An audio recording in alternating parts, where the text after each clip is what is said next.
Hello! Sabado ngayon at araw pa rin ng ating duty. Ngayong araw nga ay sinabi sa akin ng aking amo na maglagay ako ng mga tape dito sa bintana. Ngayon kasing Sabado ay wala sila at may pinuntahan sila. And then babalik sila ng Linggo. Tapos yun naman ay day off ko. So pagkalagay ko nga ng mga tape na yan, maglilinis lang ako ng bahagya. Tapos tutulog na, magpapahinga. Tapos kinabukasan, day off ko. And then, itong kuha kong ito, dun to sa Central. This time kasi malakas na talaga yung ulan. So, parang may bagyo na. Tapos, ito naman, kuha ko nung Monday na dineclare nila na darating na yung bagyo. Pero sabi sa balita, baka gabi. So, itong umaga nag-panic buying na. Tapos nakalimutan ko na kailangan ko pala magdala dapat ng basket or ng bag para sa pangpamili ng mga market goods. So, hindi ko inaasahan na ganito nga pala ka-crowded ang palengke. Ay, nawala talaga sa isip ko na ano nga pala ngayon, kailangan ko magdala ng mga lalagyan pagka mamamalengke ng ganitong panahon. Kapag kayo yung nandito at sinabihan kayo ng amo nyo na kailangan mag-market para sa preparation ng bagyo, kailangan nyong mamalengke ng good for 4 days or 3 days or kung ilan man yung sinabi sa inyo. And then kailangan may dala kayong lagayan para hindi ganun kabigat pagka uuwi na kayo. Isa yan sa mga preparation dito kapag may paparating na bagyo, nag-hoard sila ng mga pagkain. Kasi ilang araw kaming hindi niyan lalabas, stay at home lang sila. Ang mga amo, stay at home. Ang mga bata, walang pasok, sa bahay lang, doon lang sila mag-aaral-aral. And then, ito naman, nung kinagabihan, pinahabol na naman sa akin ng aking amo na pumunta daw ako sa mall para dagdagan yung tubig namin. Sabi niya kasi na posibleng mawalan ng tubig at saka mawalan ng kuryente during ng bagyo. Hindi rin naman kami sigurado kung gaano katagal yun, kung mag-i-stay pa. Pagpunta ko dito, bumili lang ako ng tubig at saka ng ilan pang sa tingin ko kailangan doon sa bahay. Naman inaasahan na wala na rin pala ako ditong maaabutan ng mga ilan pang kagaya ng karne. Ilan-ilan na lang din yan yung natira. Tapos yung mga itlog, yung mga pang soup, tapos dito yung mga tinapay, wala na talaga, ang bilis nilang makuha, ang bilis nilang maubos. Yan yung senaryo dito pagka may paparating na bagyo, nagpa-panic buying ang mga tao. Kaya kung kayo ay pupunta dito, be ready yung mga ganitong senaryo. Ang handa yung isip nyo kung ano yung mga kailangan na gawin at saka bilhin sa mga ganitong pagkakataon. Ubusan din ako dito ng tubig at sinabi ko yan sa amo ko. Sabi niya, dumaan na lang ako ng 7-Eleven at doon ako bumili. Baka marami pa doon. So, ito rin, napakahaba din ng pila dito mula dito sa pinakalikod hanggang doon yan. Sa paikot pa yan. So, malayo. At saka marami talaga yung mga taong namili pa kahit alas 8 na ng gabi kasi yung mga lumabas galing trabaho ay mga namimili pa lang din ngayon. Mukhang hindi naman ako message agad. Hindi rin kasi ako makakalabas kasi kasama ko yung bata.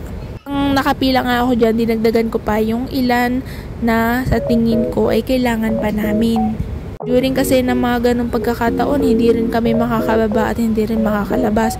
Ewan ko lang din doon sa iba, pero dito sa amo ko simula nung na-experience ko na pag may bagyo, hindi kami lumalabas ng bahay. As in, sa loob lang kami hanggang sa matapos at i-declare na okay, back to normal na, yung ganon. Sa mga ganitong pagkakataon nga, hindi ako nagdidesisyon na mga basta-bastang pagbili ng pagkain at saka ng mga ilang kailangan.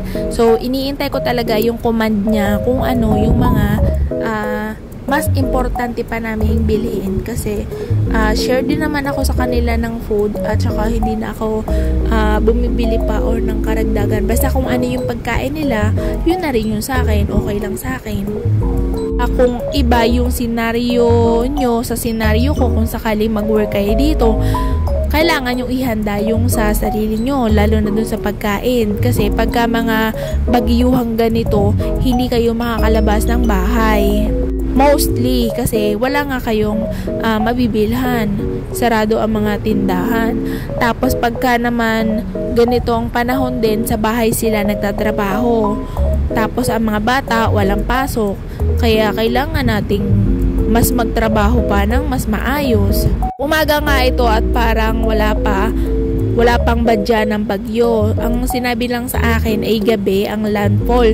So habang natutulog siguro kami, mamamalay na lang namin, dumadagundong na ang pinto namin. Kasi yung pinto doon sa main ng bahay na ito ay open lang yon. Tapos yung gate open lang siya. Kapag humahangin, dumadagundong yun pag nadadaan na siya ng hangin. Ang ginawa ko doon, sinipitan ko ng papel na tinupi ko, tapos isisiksik ko lang doon sa pagitan ng pinto sa may malapit sa doorknob para pagka humangin, hindi siya ganun kaingay. Kasi yung higaan ko, malapit lang naman sa pintuan. As in, dinig na dinig ko yung dagundong doon sa kwarto ko. Yung kwarto ko naman, nasa salas lang talaga. Kasi hindi ko pa sinasara yung pinto doon. Eto na, gabi na ng Monday. Malakas na yung hangin. At ito ay nasa signal number 8 na. Kung tawagin nila dito ay typhoon 8 na. So, hangin pa lang. Wala siyang dalang ulan. Na yung mga tao doon sa labas, kailangan talaga nasa loob ka na ng bahay. Tapos, pagbalik ko dito, so binili sa akin na kailangan itong heater dito sa CR at saka doon sa kitchen ay kailangan nakasarado. Huwag namin bubuksan dahil malakas ang hangin. So, posibleng madamage yung labas ng exhaust fan pagka nakahigop ng hangin galing sa labas. Tapos, ibinilin din sa akin na itong pinto sa kusina, pinto sa mga kwarto nila at pinto doon sa toilet ay kailangan nakasarado oras-oras at saka pagkagamitin namin nung bata. Ko alam sa kanya kung bakit. Hindi naman mapapasok ng hangin tong bahay nila kasi nga nakasarado yung mga exhaust fan. Pero may kaunti din pumapasok. Tapos nakapaglaba pa ako, makakapagpatuyo naman kasi kami ng damit dahil meron kaming machine na ginagamit, yung humidifier kung tawagin. Nakakatuyo siya ng damit. So dito ko lang to ilalagay sa kwarto ng kapatid niya. Tapos hayaan ko lang to dito ng one day talaga, basta yung maghapon matutuyo na yan, and then mapaplansya ko na, maasikaso ko na. So hindi pa rin magbabago yung ating routine, magbabagyo lang, pero yung routine natin dito sa trabaho ganon at ganon pa rin. So mababawasan lang kasi si ma'am, binabantayan niya yung anak niya pag mga ganitong panahon, hindi niya hinahayaan sa akin. Ayun yung isa sa pinaka maganda sa kanya talaga, napaka-asikaso niya sa bata. One thing lang na maganda dito is wala yung kapatid niya. So, magagamit namin yung kwarto niya para dito sa pagpapatuyo ng mga damit. So, mainit kasi ang buga ng machine. Kaya, mabilis yan matuyo yung mga damit. Hayaan lang yan dyan. So, hanggang dito na nga lang muna ang aking video. Abangan nyo yung part 2 ng Baguio serye ng aking video. At sana mag-subscribe kayo dito sa aking muntik channel. Maraming salamat sa mga nag-subscribe at saka sa mga sumusuporta. Bye-bye!